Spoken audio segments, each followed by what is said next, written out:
সেনাবাহিনীর হাতে আজ আমরা তুলে দিয়েছি একটি মহিলাকে। সে ছিল মাদক ব্যবসায়ী, তার সাথে একজন দেহ ব্যবসায়ীও। হাতে নাতে ধরে আমরা তাকে আজ তুলে দিয়েছি সেনাবাহিনীর হাতে।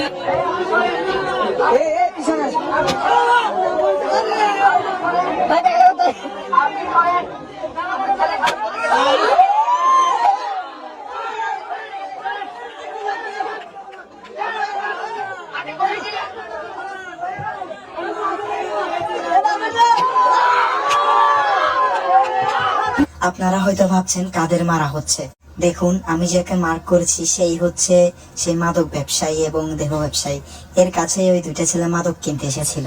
আজকে মূলত আমরা বের হয়েছিলাম বৈষম্য বিরোধী ছাত্র সংগঠনের পক্ষ থেকে এলাকার মধ্যে একটা অ্যাওয়ারনেস তৈরি করার জন্য, যাতে মাদক ব্যবসায়ী, চাঁদাবাজি এরা যাতে কোনো রকম অনৈতিক কার্যকলাপ চালাতে না পারে। সেখানে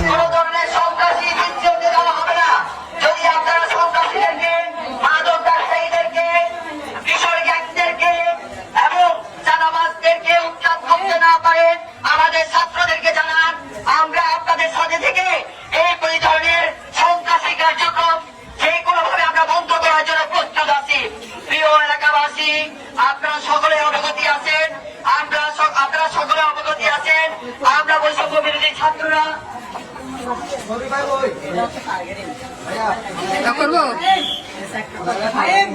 যখন আমরা আমাদের ছাত্রদেরকে নিয়ে এগিয়ে যাচ্ছিলাম, তখনই আমরা জানতে পারলাম পাশেই এক এলাকায় আরো একটি মহিলা ছিল যে মাদক ব্যবসার সাথে জড়িত, কিন্তু আমরা তাকে সেখানে খুঁজে পাইনি। তার বাসায় তালা মারা ছিল। তারপরে আমরা যে মহিলাকে দেখিয়েছিলাম তার বাসার সন্ধান পান। এই যে দেখেন, আমরা জানার সাথে সাথে সেখানে অবস্থান নিয়েছিলাম, কিন্তু এখানে অনেক মানুষ ছিল, তাই একটু শৃঙ্খলা বজায় রাখতে আমরা সবাইকে ঢুকতে দেইনি। কিছুক্ষণ পর আমরা সাথে সাথে আর্মিকে কল দিই, কিন্তু আর্মি আসতে একটু টাইম লাগতেছিল। ততক্ষণে আমরা ওনার কাছে কি কি পেয়েছি না পেয়েছি সব আপনাদেরকে দেখানোর চেষ্টা করব। এই যে আমি এখানে ঢুকেছি তার বাসায়, এখানে আমাদের সাথে ছিল সাংবাদিক ভাই, তারপরে আমাদের আরো মাইক নিয়ে আরো আমাদের ভাইরা ছিল যারা এগুলো সবকিছু প্রত্যক্ষ সাক্ষী ছিল, আমিও ছিলাম। দেখুন, আমি এখন তার ঘরে প্রবেশ করবো এবং আপনাদেরকে দেখাবো যে কি কি পাওয়া গেছে। ঢুকার সাথে সাথে যেহেতু অনেক মানুষ ছিল, আমরা সবাইকে সাইড করতে হয়েছিল। সাইড করে তারপর আপনাদেরকে দেখানো সম্ভব হবে। ভেতরে আপনারা যে মেয়েগুলোকে দেখতে পাচ্ছেন তারা হলো আমাদেরই বোন, কারণ তারা না থাকলে আমরা এই মহিলাকে এখান থেকে তুলে নিয়ে যেতে পারতাম না। এই যে দেখেন, এই মহিলার কাছে কি কি পাওয়া গেছে। যে ট্যাবলেট গুলো দেখতে পারতেছেন, এগুলো হচ্ছে ইয়াবা ট্যাবলেট, ঘুমের ওষুধ, আর অনেক রকমের সিডিল, অনেক রকমের ওষুধ ছিল। আমরা সবাই এগুলা সবকিছু রেখে ছবি ভিডিও তুলছিলাম, যাতে সে কোনোভাবে পরে এগুলো থেকে বাঁচতে না পারে। অর্থাৎ যদি লুকিয়েও ফেলে, আমাদের কাছে যেহেতু প্রমাণ আছে, সে কিছুই করতে পারবে না। অতঃপর আমরা সেনাবাহিনীর সাথে আবার যোগাযোগ করি। সেনাবাহিনী আমাদেরকে জানায় যে তারা অতি শীঘ্রই আসছে। তো এখন আমি আপনাদেরকে দেখাবো, এখানে হাতে হাতে আমরা দুইটা ছেলেকেও ধরেছিলাম যারা ওনার থেকে মাদক কিনতে আসছিল। আমরা ওই ছেলেগুলোকেও বাইরে আটকে রেখেছিলাম যাতে কোথাও যেতে না পারে। ওই ছেলেগুলোর গার্ডিয়ানও ডাকেছিলাম, কিন্তু এই মহিলা প্রথমে স্বীকার করতে রাজি হচ্ছিল না যে ও মাদক ব্যবসায়ীর সাথে জড়িত ছিল।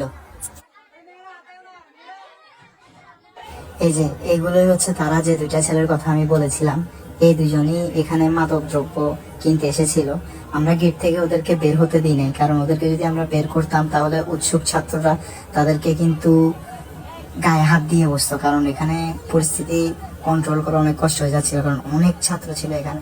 ওদেরকে এখানে বসিয়ে রেখে আমরা জিজ্ঞাসাবাদ করছিলাম যে কেন এসেছে, কখন এসেছে। অলরেডি তো আমরা সেনাবাহিনীকে কল দিয়েই দিয়েছিলাম, তাও প্রাথমিক জেলাটা আমরা করে নিচ্ছিলাম। জানতে চাচ্ছিলাম তাদের সাথে আর কেউ এখানে ছিল কিনা।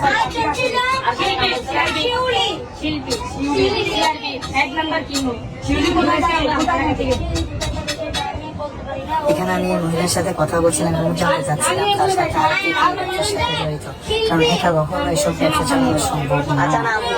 তারা যে বাসায় থাকে সেখানে একজন যাকেও আমরা গেছি। যাই হোক, কিন্তু সেনাবাহিনী আসলো, এসে এই মহিলাকে আগে রেখে ওই দুটো ছেলেগুলোকে নিয়ে বাইরে গেল। তাদের গাড়ি আসলো, তারা উপযুক্ত শাস্তি দিয়েছে। আমরা কোনো ছাত্র ভাইয়েরা আমরা তাদের গায়ে হাত দিইনি, কারণ এটা আমাদের নীতি নয়। আমরা সেনাবাহিনীকে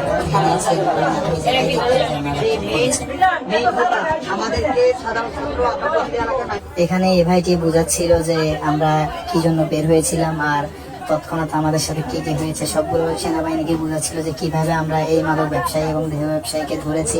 তো যাই হোক, কর্তব্য সেনাবাহিনী আমাদেরকে বললো ঠিক আছে, আগে যে দুইটা ছেলে এখানে উপস্থিত ছিল আপনারা হাতে নাতে ধরেছেন, ওরা কই? আমরা বলছি এই যে ওদেরকে আমরা ধরে রাখছি, ঠিক আছে ওদেরকে আমাদের হাতে দেন, আমরা ব্যবস্থা নিচ্ছি। এখন দেখেন ওদেরকে বেধড়ক মারা হলো।